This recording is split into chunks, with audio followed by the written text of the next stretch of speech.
আসসালামু আলাইকুম এভরিওয়ান, সবাই কেমন আছেন? আশা করি সবাই ভালো আছেন আর সুস্থ আছেন। তো ইন্ডিয়া থেকে আসার পর শুনি বাসায় মেহমান আসবে। তো এটা আমার মার বাসায় মেহমান আসবে, তো আমাদের অনেক কাছের মেহমান। তো তাদের জন্য আয়োজন চলছে। আর যেহেতু মেহমানরা আসতেছে, তো তাদের জন্য যেহেতু স্পেশাল মেহমান, তাদের জন্য আয়োজনটা একটু স্পেশাল হবে। তো আমি বুধবার দিন রাত থেকেই কাজ শুরু করে দিয়েছি। মেহমান যেহেতু শুক্রবার দিন সকাল সকাল চলে আসবে, তো এখানে আমি রুই মাছের মাথা লেজ দিয়ে একটা রাতে খাওয়ার জন্য তরকারি রান্না করে নিচ্ছি।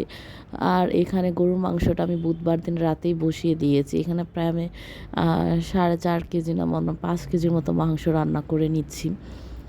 আর এখানে এই যে আমি একটা হাঁস রান্না করে নিচ্ছি। হাঁসটা যেহেতু আমার বাসার অনেকেই পছন্দ করে না, তো মেহমান যেহেতু কম আসবে 3-4 জন, তো তাদের জন্যই একটা হাঁস আমি রান্না করে নিচ্ছি।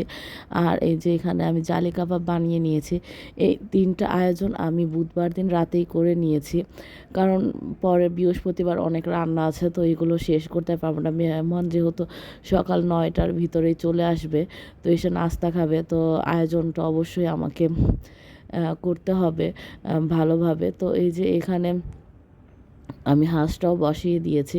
তো রাতে নেহারির হাড্ডি অর্ডার করেছিলাম আমরা অনলাইনে, তো নেহারির হাড্ডিগুলো চলে এসেছে।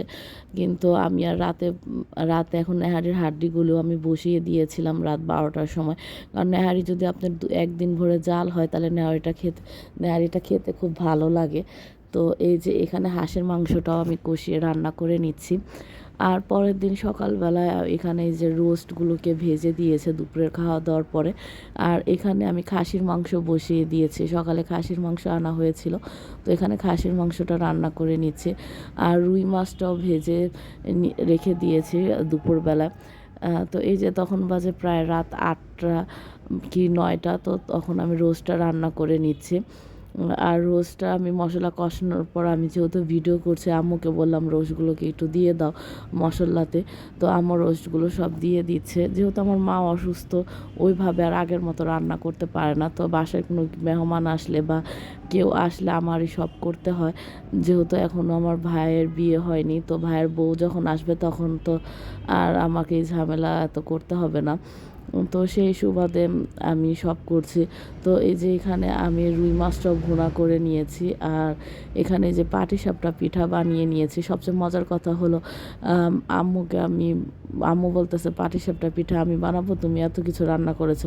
কিন্তু 2টা বানানোর পর তো সে আর বানাতে পারেনি। পরে রাত 1টার সময় পাটিসাপটা পিঠা বানিয়েছি।